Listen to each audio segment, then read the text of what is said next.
അപ്പോ കഴിഞ്ഞ ദിവസം നമ്മുടെ സാബു ചേട്ടൻ, നമ്മുടെ ബിഗ് ബോസ് താരവും നമ്മുടെ ഒരു ചിരിയിലെ ഗസ്റ്റുമായിട്ടുള്ള സാബു ചേട്ടൻ ഒരു വാക്ക് മോശമായിട്ട് സന്തോഷ് വർക്കിനെ പറ്റി പറഞ്ഞു. അതിനെപ്പറ്റി നമുക്ക് സന്തോഷ് വർക്കിനെ ഒന്ന് ഇന്റർവ്യൂ ചെയ്യാം. അണ്ണ ഒന്ന് വന്നേ, അടുത്തേക്ക് വന്നേ, ആട്ടത്തിലേക്ക് വരാം നമുക്ക്. അണ്ണ അതിനെപ്പറ്റി എന്താ പറയാനുള്ളത്? ചിരിക്കല്ലേ, ഇതൊരു സീരിയസ് വിഷയമല്ലേ? അപ്പൊ സാബു ചേട്ടൻ അണ്ണനെ പറ്റി പറഞ്ഞതിന് അണ്ണന് ഭയങ്കര വിഷമം തോന്നിയോ അത് കേട്ടപ്പോ? പറയും. തോന്നി, ആ സമയത്ത് തോന്നി.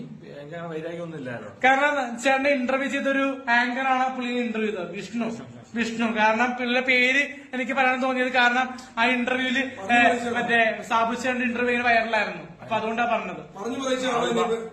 ആ ഒരു ഭാഗമാണ് മെയിൻലി അവര് ആദ്യം ഇട്ടത്. കൂടുതൽ വിഷമം തോന്നിയത് കാരണം നിത്യാമേന്റെ ഇഷ്യൂ